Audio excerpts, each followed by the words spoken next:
Coming up on UCF Nightly News, Knight-thon, the largest student-run philanthropy, will be at the CFE Arena this Saturday. We'll tell you how students are preparing for the dance marathon. Plus, we caught up with the winning candidates of the SGA election, find out what their first step is as president and vice president. And Governor Rick Scott has signed a bill that will cut off some funding to Planned Parenthood. We talked to students and faculty who may have mixed feelings on this decision. In sports, we spoke to two former Knights who are hitting the field with a new team, the Orlando Predators. Nightly News starts now.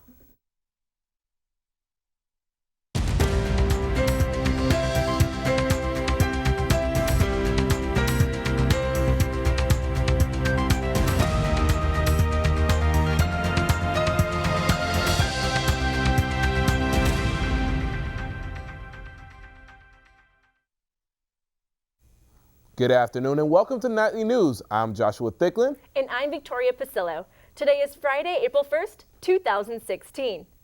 The 20-hour dance marathon is back and students are ready to shake it off at Knighthon this Saturday. Reporter Karan Casey is at the CFE Arena where the staff is already setting up for the event. Thanks, guys. I'm currently at the CFE Arena where, as you can see behind me, members are setting up for the event that's happening tomorrow. It's that time of the year again where students are dancing for money, in a legal way, of course. I caught up with one Knight who's dedicated in making a change. Very dangerous. Students walk to class outside the Union. One Knight is on a mission to make a difference. Want to pie me in the face? It's for the kids. UCF student Travis Smith is one out of many volunteers who are raising money for Knight-thon. This is a yearly tradition where students collect change for the Children's Miracle Network. The goal, $820,000. Want to donate to the kids? And his personal goal, $1,250, a big number Smith doesn't have a problem fulfilling. For simple donations to Knight-thon, you can pie guys like Travis in the face. Splat, splat, and splat. He says it's all worth it because And save a kid's life. He also says standing in a hot sun and on his feet for 24 hours at Knight-thon gets him one step closer to his goal. So just remembering why you're doing this and who you're doing it for. You're doing it for the kids who can't. Executive Director for Knight-thon, Nicole Ramirez, says this event is like a holiday for kids in need. I mean, that day is literally like Christmas to them, and you can just tell that they really look up to us as heroes. For Smith, seeing the smiles and miracles that we make as an organization is what gets me fired up. And that's not the only motivation. People like this is what makes it all worthwhile. I'm still at the CFE Arena. As you can see, the people are still setting up. If you want to volunteer, you can go to dancemarathon.com. Reporting from the CFE Arena, I'm Karan Case, sending it back to you. Thanks, Karan. Chris Clemente and Rachel Outfield are your new SGA president and VP. The candidates won the election with 68% of the vote. Anthony Savati and Ali Nazarati finished with 32%. Chris and Rachel will assume office at the passing of the gavel ceremony on April 13th, and they know exactly what their first order of business will be. We're going to be opening up applications for the executive cabinet. We want to ensure that we have the best and most qualified individuals to assist us in implementing all of our platform points and realizing our night vision. Rachel and I are only two people. We definitely can't do this alone, and we're looking forward to putting together our team. According to the Election Commission, there were 3,670 votes tallied in this election. This is nearly a 50% decrease from last year and the lowest we've seen since 2004. Biomedical engineering is a new degree students can major in this upcoming fall. UCF's Board of Trustees approved this new course just last week. Students interested in developing engineering-based simulations that replicate the human body would be one of the few interested in this field. UCF student Kyle Beggs says he's found a new career path that works for him. And found actually that is like really what I wanted to do, and started working with a medical student that goes here to UCF too, and I found it was very rewarding. This new program is for students looking to build careers in medicine and science. As of right now, about 15 students are expected to take on this degree in fall. This week, UCF officials are investigating 2 fraternities for hazing accusations involving physical abuse and underage drinking. One of those fraternities are Kappa Alpha Psi, which was slated to return to campus next week after an 8-year suspension. But now, they're suspended again. UCF Nightly News has copies of reports that detail witness accounts that 3 males were beaten after dropping canes during a twirling act. Another fraternity that is also in trouble is a Delta Upsilon fraternity pledge that claimed he was forced to drink while underage and run until he got sick. For now, UCF has suspended both fraternities for misconduct. Officials declined to comment due to the ongoing investigation. The UCF Police Department welcomed 3 new officers. The new officers were sworn into the force yesterday. Family, friends, and fellow UCF PD officers attended the event. The new officers include Gene Kiles, Maurice Thompson, and Dan Riley. The new additions bring the department to a total of 72 sworn-in officers. UCF Emergency and Victim Services and the UCF PD are wrapping up an eventful week. It was full of events dedicated to educating students on safety.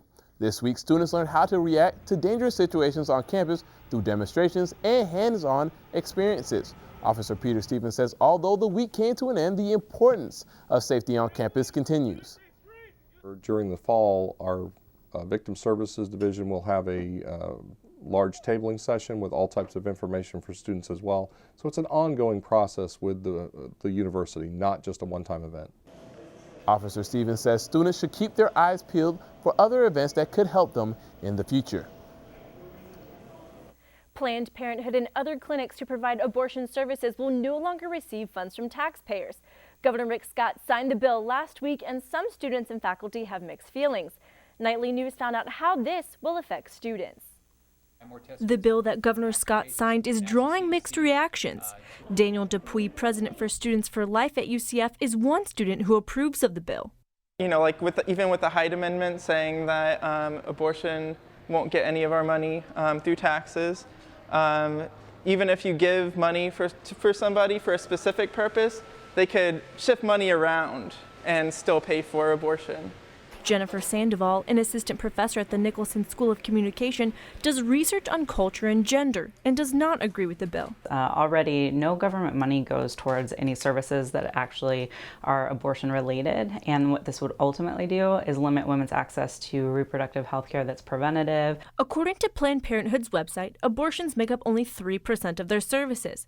As you can see from this graph, other services such as STD and STI testing, contraception, cancer screenings, women's health make up a majority of services offered, while a little over 300,000 services are for abortions.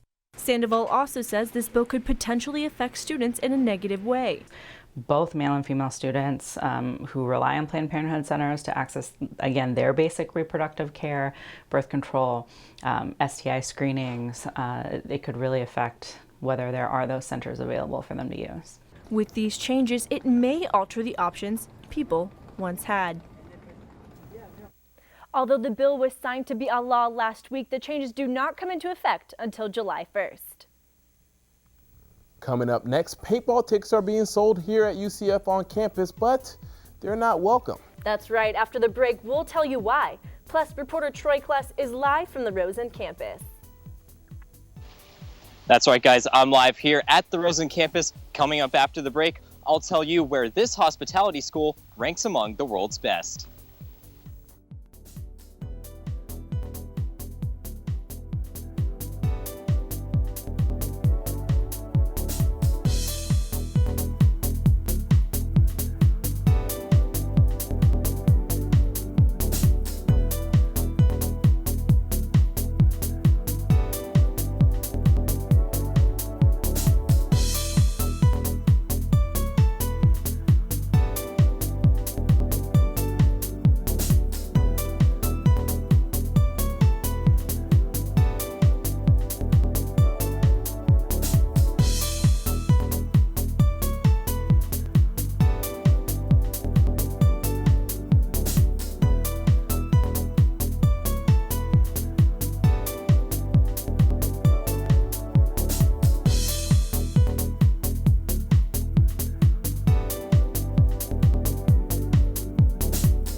The Rosen College of Hospitality Management is right in the heart of the tourism industry. Yes, we learned last week that the Rosen College also ranks in the top 5 hospitality programs in the world. Reporter Troy Kless is at the Rosen campus right now, and students are excited about where the college ranks. Thanks, Josh and Victoria. Rosen is right down the road from hotels and theme parks, which make Orlando the most visited destination in the U.S., according to Tourism Association Visit Orlando. And one student I spoke with is just one example of how Rosen is one of the best at preparing hospitality majors for the future. The Rosen College of Hospitality Management may be a small campus, but it's internationally recognized for giving opportunities to students. Senior Carla Guevara says working at the Marriott and being friends with Pocahontas and Jasmine is part of her passion. So being that I work in a theme park, that's been very beneficial because that theory that I learn in school, I get to practice every day at my job. Guevara is one of many students who want to work in Central Florida's largest industry. Tourism Association Visit Orlando tells us that 1 out of 3 people work in this industry here in Central Florida. And it's no surprise, CEO World Magazine surveyed 18,000 hospitality professionals, and they ranked Rosen the 5th best hospitality program in the world. Dean of the Rosen College of Hospitality Management, Dr. Abraham Pazam, says the college earned that spot.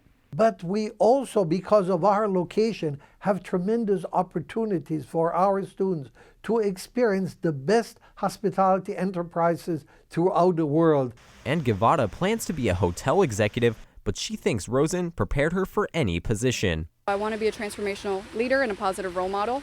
So as long as I can make a difference where I'm working, I think I'll be happy and satisfied. And learning here will help her in the world of hospitality. Dr. Pazam says offering programs like the event management degree and the newly added entertainment management degree are just part of what creates the culture of hospitality here on campus. Reporting live from Rosen, I'm Troy Kless. Back to Josh and Victoria. Recently, UCF ranked among the nation's best public universities in graduation rates among both black and white students. According to the Education Trust, the university reduced the graduation gap between black and white Knights from 2003 to 2013. The UCF was the only school from Florida on the top school list. Multicultural Academic and Support Services Director Wayne Jackson credits the resources available to students for the growth. Does a great job in regards to retention and trying to make students aware of the types of resources that are available to them. So with all of those being added, I think that's one of the reasons why, we did so well in regards to retention and graduation for African American students. Jackson says programs like MASS are designed to make students successful. UCF's overall graduation rate has increased nearly 10% over the past 10 years. Well, it's that time of the year again. SGA is hosting their 12th annual Universal Nights event, and it's set to take place on Sunday, April 17th. The ticket distribution starts next week on April 4th. Students looking to attend must bring their student ID to these locations listed, and students without a ticket will be unable to attend. Nightly News has been investigating an increasing problem here on campus involving outside vendors selling tickets. Reporter Edward Locke has been working on the story and joins us in the studio with the report. Thanks, guys. It was students here on campus that told us about these tickets being sold in classrooms. We spoke to a Market Wednesday vendor who's been directly impacted because of the sales. I wasn't entirely sure about, a little skeptical, so think twice before you give someone your money. Freshman Christian Vidari trusted his gut when he saw people selling paintball tickets inside his speech class. Yeah, he was taking payments, and then he would get the tickets to us. Vidari wasn't buying the classroom sales pitch, so instead he went to Market Wednesday and purchased tickets from paintball vendor Lisa Lundy. They can't find these other people. They're gone. They sneak in, sneak out. But Lundy doesn't have to sneak in. UCF has approved her to sell on campus, and the business fees she pays the university goes to SGA, providing services to students. So when they come to the classrooms, you don't know what's going to happen with the money you're giving them, or if the tickets that they're buying are actually going to be usable. But they always have me to come to. If ever they have a problem, if something doesn't work out correctly, that's what I'm here for. This is the image of the paintball tickets that students say were being sold on campus. We contacted the phone number listed and found out it wasn't the paintball vendor on the other end. my number's ringing for travel, and somebody's on the other end talking about paintball. Travel agent Ree Mitchell says she doesn't know who the sellers are and has no idea why her phone number is on the paintball tickets. So we reached out to the company Logical Marketing. They declined to comment. However, Orlando Paintball tells us the tickets from Logical Marketing are real. Real or not, UCF officials say. Certainly, selling of any commercial merchandise or service within a classroom is not permitted. Vidari knows getting his tickets at Market Wednesday was the right decision. And it just feels a lot more legitimate. Giving him peace of mind for his first time paintballing. School officials tell us selling on campus violates university regulations, and students selling tickets could face the UCF conduct process. I'm Edward Locke. Back to you. Taking a look outside, you can see it's a bit cloudy. Coming up, Daniel Bird will tell us what the weather looks like for this weekend. Plus, could the recent fish kill in Brevard County happen again? Reporter Connor Engelhardt brings us up to speed on the state of the Indian River Lagoon.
The devastating fish kill that made headlines last week may not be over. Reporter Connor Engelhardt explains how the Indian River Lagoon has hit some rough waters.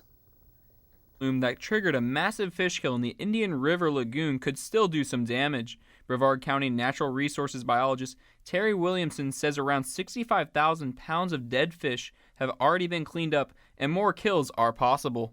As we start going into the summer months and things are warmer, we can see some level of fish kill. Phil Rizzo owns Mosquito Lagoon Bait and Tackle in Titusville. While the county says Titusville has been affected by the kill, Rizzo begs to differ.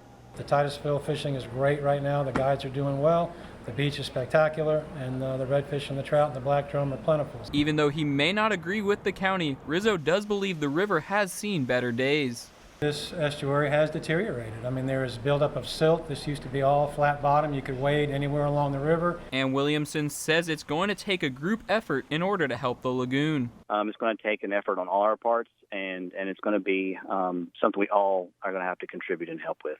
In order to save a lagoon on the brink. In Titusville, Connor Engelhardt, UCF Nightly News. Spokesperson for the Florida Fish and Wildlife Commission, Kelly Richmond, also says that not all algae blooms lead to fish kills, and that this bloom had been going on for about 3 months before the kill even occurred.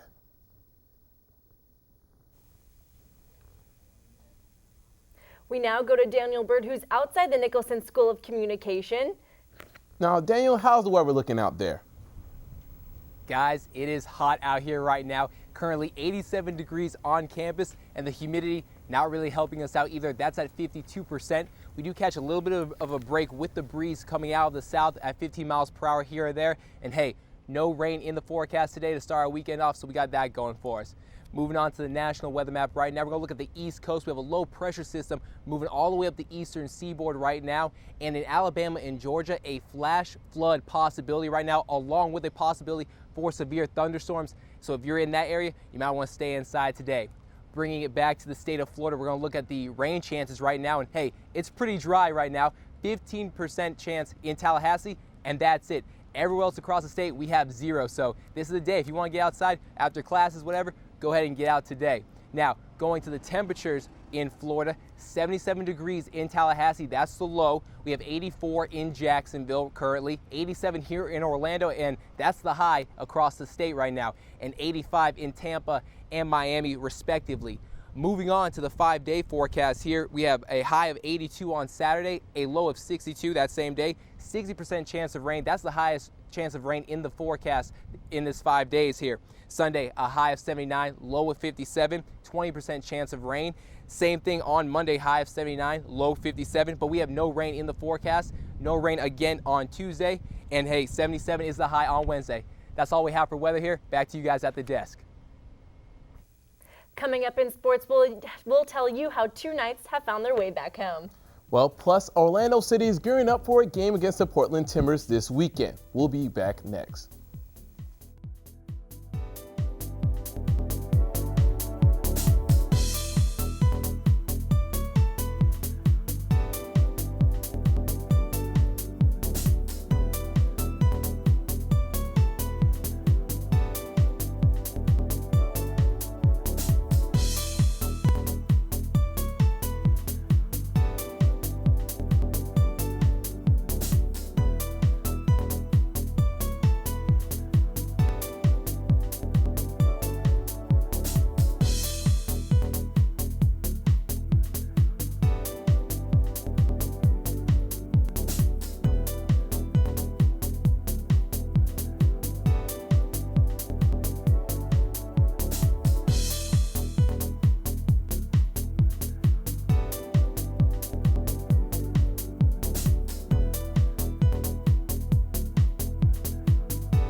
Hey Knights, I'm Rachel White with your nightly news sports update.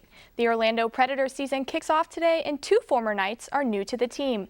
We caught up with the pair who've been playing together for a very long time. Twins Justin and Jordan McRae are making their rookie debut with the Orlando Predators. The season kicks off this Friday and both are ready to hit the field. Very exciting and just happy to be out here with these guys and straddle the pads again and be able to play football again. Before putting on the black and red, the former UCF linemen were sporting the black and gold. The McCrays helped lead the Knights to the 2014 Fiesta Bowl. And that was a great team we played with. You know, all those guys are great guys. I still call them brothers today. And just being able to go through those tough games and them comebacks, it was just a great experience, great year. Justin and Jordan have played on the same team their whole lives, but when they were separated pursuing their NFL dreams, their bond stayed intact. It was like we were right there still. You know, I would text them, tell them about my practice and vice versa. So it was a little different, but it's still a good experience. Coach Keith believes the McCray brothers have what it takes to make it back to the NFL. 7 of our players last year made it to the NFL. I mean, Jordan and Justin can do that, and that's what this whole thing is about. Jordan and Justin say their time at UCF has prepared them for this moment. Working hard, working as a group, you know, not being a selfish guy, or as Coach O'Leary used to tell us, be a me guy. You know, it's a team game, so you got to do what's best for the team, not just what's best for yourself. The brothers say they hope this game will be one of many more they will play together. The Predators are on the road tonight at 7 p.m. against the Tampa Bay Storm. Their first home game is Saturday, April 9th. On Sunday, Orlando City will take on the Portland Timbers, who are the reigning MLS Cup champions. So far this season, Orlando City has taken 5 points from the first 3 games. The Lions are only 1 point behind Montreal and Philadelphia for first place in the Eastern Conference. Ricardo Kaká is back from injury, and he'll be available for the first time this season. The 2007 Ballon d'Or winner wants to take the title away from the Timbers, but he says the team needs to focus on one game at a time. Well, that's all the time we have in sports. Back to you, Victoria and Josh. That's all the time we have for now. Thank you for joining us. Remember, you can always keep up with us during the week on our website, nsm.today. And if you've got a story idea you want us to know about, send it our way. You can reach us at nightlinewsucf@gmail.com. Thanks for watching and have a great day. Well, what do you have for Victoria? I'm definitely going to take advantage of that sunny day on Sunday. Yeah, Gonna go outside. We definitely got to skip Saturday for sure, right? I know. Staying inside all day Saturday. Grey's Anatomy all day long. Grey's Anatomy all day long. Have a great day.